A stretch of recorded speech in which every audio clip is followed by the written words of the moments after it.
Si Shamima Begum ay pinanganak noong Agosto 25, 1979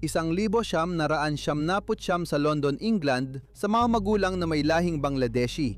Lumaki siya sa Bethnal Green, Silangang, London sa isang pamilyang British-Bangladeshi Muslim. Nagtrabaho sa retail ang kanyang ama at may bahay ang kanyang ina. Ang kanilang pamilya ay bahagi ng isang naninirahang komunidad ng mga imigrante at si Begum ay lumaki kasama ang kanyang mga kapatid sa isang sinasabing matatag na kapaligiran. Nag-aral siya sa mga lokal na paaralan bago pumasok sa Bethnal Green Academy para sa kanyang GCSEs. Ang kanyang kabataan ay naganap sa panahong ang digmaang sibil sa Syria ay naging isang masalimuot na pandaigdigang labanan. At noong ang grupong militante na kilala bilang Islamic State ay nagdeklara ng isang caliphate sa malaking bahagi ng Syria at Iraq. Ang deklarasyon ng Islamic State of Iraq and Syria noong Hunyo 2014 ay sinabayan ng isang pandaigdigang kampanya ng propaganda na layuning mag-recruit ng mga dayuhang mandirigma at pamilya. Gumamit ang grupo ng mga online na magazine, encrypted messaging, social media accounts at personal na paglapit upang targetin ang mga kabataang Muslim sa Europa, Hilagang Amerika at iba pang bahagi ng mundo. Ipinakita ng propaganda ang buhay sa kalipato bilang maayos, tunay sa relihiyon at may layunin, habang binabaliwala o binibigyang katwiran ang karahasan na bahagi ng defensive jihad. Noong Disyembre 2014, isang kapwa estudyante mula sa Bethnal Green Academy, si Shamima Begum na walang kaugnayan, ay naglakbay patungong Syria upang sumali sa Islamic State of Iraq and Syria. Nag-alala ang paaralan at lokal na autoridad sa kanyang pag-alis, kaya bumisita ang mga pulis upang bigyan ng babala ang mga estudyante tungkol sa panganib ng radicalization. Ngunit sa kabila ng mga interbensyong ito, si Shamima Begum at ang dalawa niyang malalapit na kaibigan, sina Khadija Sultana at Amira Abais, ay nagpatuloy sa pakikipag-ugnayan sa mga individual na konektado sa online network ng Islamic State of Iraq and Syria. Noong ika-17 ng Pebrero 2015, umalis ang 3 dalaga sa kanilang mga tahanan. Maagang maaga, naglakbay sila papuntang Gatwick Airport at sumakay ng eroplano patungong Istanbul, Turkey. Ipinakita sa closed-circuit television footage na inilabas kalaunan na dumaan sila sa paliparan ng walang anumang abala. Iniulat ng kanilang pamilya na nawawala sila kinahapunan at pansamantalang dinitina ng autoridad ng Turkey matapos ma-flag bilang nawawalang menor de edad. Ngunit pinalaya sila at kalaunan ay tumawid papuntang Syria sa tulong ng mga smuggler na konektado sa Islamic State of Iraq and Syria. Ang bilis at koordinasyon ng kanilang paglalakbay ay nagpapakita ng malapit na komunikasyon nila sa mga tagapamagitan bago umalis sa United Kingdom. Ipinakita ng mga sumunod na investigasyon na ang mga online recruitment network ay may malaking papel na ginampanan. Ang kasong ito ay naging isa sa mga pinakatanyag na halimbawa ng mga kabataang Brito na naglakbay upang sumali sa Islamic State of Iraq and Syria noong kasagsagan ng kanilang kontrol sa teritoryo. Pagdating niya sa Syria, pumasok si Begum sa isang teritoryong pinamumunuan ng maigpit na interpretasyon ng batas Islamiko ng Islamic State of Iraq and Syria. Ang lungsod ng Raqqa ang naging administratibong kabisera ng grupo at ang mga dayuhang babaeng pumunta sa mga lugar ng Islamic State of Iraq and Syria ay inaasahang agad magpakasal sa mga mandirigma nito. Pagdating niya, sa loob ng humigit kumulang 10 araw mula sa pagdating, ikinasal si Begum kay Jago Riday, isang Dutch na nagbalik loob sa Islam na sumali sa Islamic State of Iraq and Syria matapos maglakbay mula sa Netherlands. Si Redike ay ilang taon na mas matanda kay Begum na 15 taong gulang lamang nang umalis siya mula sa United Kingdom. Sinabi ni Redike sa mga panayam na siya ay na-radicalize na sa Europa bago pa man magtungo sa Syria at na sila ni Begum ay magkasamang namuhay sa iba't ibang lugar habang nagbabago-bago ang mga frontline sa Syria. Palaging itinanggi ni Begum na siya ay lumahok sa labanan o sa mga tungkulin ng pagpapatupad sa loob ng mga estruktura ng Islamic State of Iraq and Syria. At walang patunay na siya mismo ang gumawa ng mararahas na gawain. Gayunpaman, namuhay siya sa ilalim ng rehimen na responsable sa sistematikong kalupitan tulad ng maramiang pagbitay, pagkaalipin ng mga babaeng Yazidi, pag-uusig sa relihiyosong minorya at mga teroristang atake. Pareho sa loob ng Syria at sa ibang bansa. Sa pagitan ng 2015 at 2017, nagsimulang mawala ng teritoryo ang Islamic State of Iraq and Syria dahil sa tuloy-tuloy na pressure ng militar mula sa mga puwersa ng Iraq, mga milisyang Kurdish at isang pandaigdigang koalisyon na pinamumunuan ng Estados Unidos. Lalong tumindi ang mga airstrike, bumagsak ang mga infrastruktura sa maraming lugar na kontrolado ng Islamic State of Iraq and Syria at lubang lumala ang akses sa kuryente, supply ng pagkain, serbisyong medikal at kalinisan. Lalong nahirapan ng mga sibilyan sa teritoryo ng Islamic State of Iraq and Syria habang bumagsak ang pamamahala ng grupo. Habang nasa Syria si Begum, ilang beses siyang nabuntis. Nanghanak siya ng 3 beses, ngunit namatay ang una at pangalawa niyang anak noong sanggol pa dahil sa hirap ng buhay at kakulangan sa medical na tulong. Hindi pa lubos na isiniwalat sa publiko ang mga sanhi ng pagkamatay. Malawakang naiulat na ang sakit at pagbagsak ng infrastruktura ay nakaapekto sa maraming bata sa mga lugar na kontrolado ng Islamic State of Iraq and Syria sa panahong ito. Pagsapit ng unang bahagi ng 2011, ang huling teritorial na kuta ng Islamic State of Iraq and Syria ay napapaligiran na sa Baghuz, silangang Syria. Noon, malapit ng manganak si Begum at tumakas kasama ang ibang babae at bata habang papalapit ang Kurdish na pinamumunuan ng mga puwersa ng Syrian Democratic. Sumuko siya at inilipat muna sa kampo ng Al-Hawl na naglalaman ng 10,000 mga taong lumikas na may kaugnayan sa mga mandirigma ng Islamic State of Iraq and Syria. Noong Pebrero 2011, natagpuan si Begum sa kampo ng Al-Hol ng reporter ng Times na si Anthony Lloyd. Noong panahong yon, siya ay 19 na taong gulang at 9 na buwang buntis. Sa panayam, ipinahayag niya ang kagustuhang makabalik sa United Kingdom. Tinanong din siya kung paano ang buhay sa loob ng teritoryong kontrolado ng Islamic State. Sa panayam, sinabi niya na hindi siya nagsisisi sa pagsali sa Islamic State of Iraq and Syria at nakita raw niya ayon sa kanya ang mga pugot na ulo sa mga basurahan. Dagdag pa niya, hindi siya natinag noon dahil naging manhid na siya at itinuring niyang normal ito sa isang kapaligiran ng digmaan. Malawakang iniulat ang eksaktong mga pahayag niya na may mga pandigdigang headline tulad ng "Ang makakita ng mga pugot na ulo ay hindi talaga ako natinag." May mga artikulo ring nag-ulat kung paano siya nasanay rito.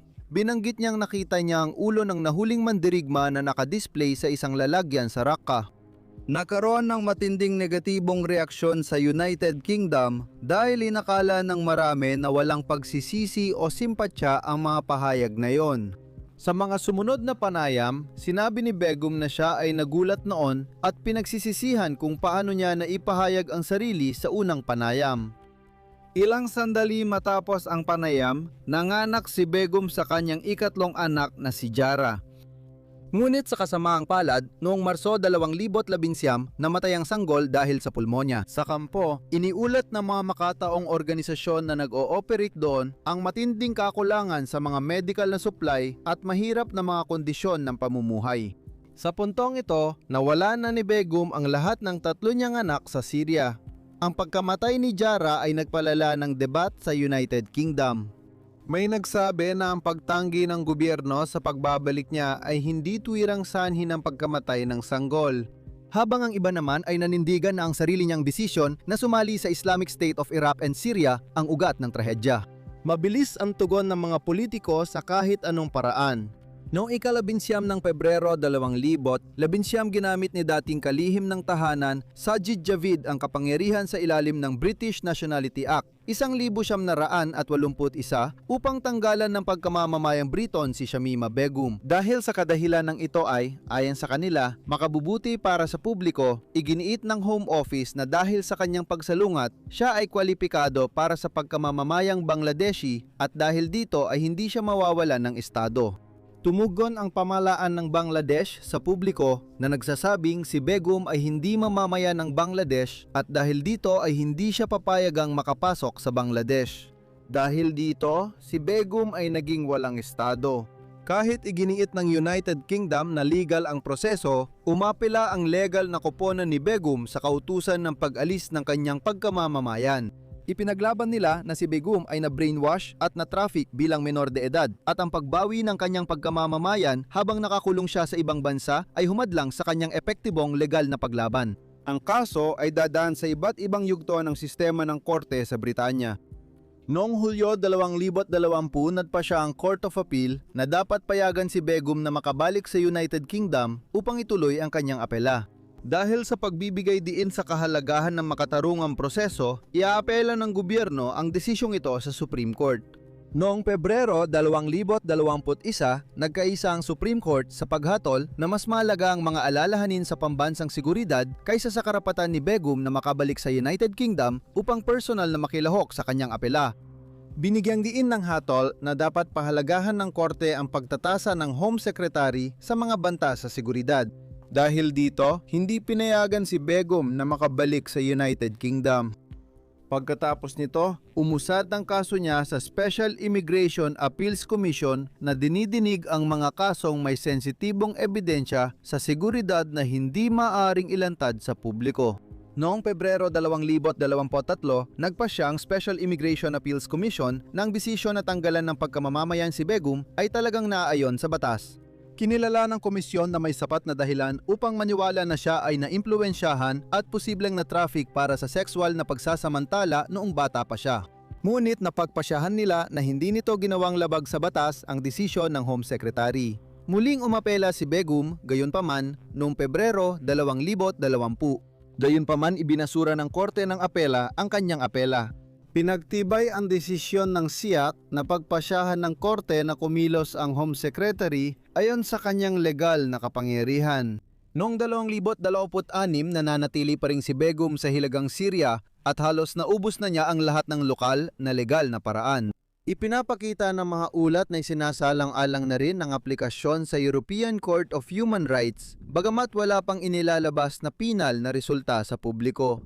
Sa buong prosesong ito, nanatili sa United Kingdom ang mga magulang ni Begum. Madalas nilang sinasabing na impluwensahan at na-radicalize online ang anak nila noong bata pa ito. Sinabi nila na dapat siyang ibalik sa Britanya upang harapin ang investigasyon o kaso kung kinakailangan sa halip na iwan siya ng walang hanggan sa isang kampo. Nabanggit din nilang pagkamatay ng 3 apo at ang matinding emosyonal na epekto nito sa pamilya. Si Jago Riddick ay nahuli ng mga puwersang Kurdish at ikinulong ng hiwalay. Nagbigay siya ng panayam kung saan ipinahayag ang pagsisisi sa pagsali sa Islamic State of Iraq and Syria at hinarap ang posibilidad ng pag-uusig sa Netherlands. Ipinahayag niya sa publiko na sana ay makabalik si Begum sa Europa. Mananatiling mahirap ang mga kondisyon sa kampo ng Al-Raj kung saan nakakulong si Begum. Tinitirhan ng mga babae at batang konektado sa Islamic State of Iraq and Syria ang kampo na binabantayan ng puwersang Kurdish na may limitadong kagamitan. Batay sa mga ulat ng makataong organisasyon, inilalarawan nila ang siksikan, kulang sa serbisyong pangkalusugan, mahinang sanitasyon at mga insidente ng seguridad. Ilang bansa sa Europa, kabilang ang United Kingdom, ay nagpauwi ng mga babae at bata mula sa kampo at kadalasan ay nililitis ang mga matatanda pagbalik nila. Habang lumilipas ang panahon, nagiba ang mga pahayag ni Begum. Sa mga sumunod na panayam, kabilang ang isang dokumentaryo na ipinalabas noong 2021, ipinahayag niya ang pagsisisi at sinabi na hindi niya sinusuportahan ang ideolohiya ng Islamic State of Iraq and Syria. Sinabi niyang naimpluwensyahan at nailigaw siya. Ngunit giit ng mga kritiko, taliwas ito sa dati niyang pahayag.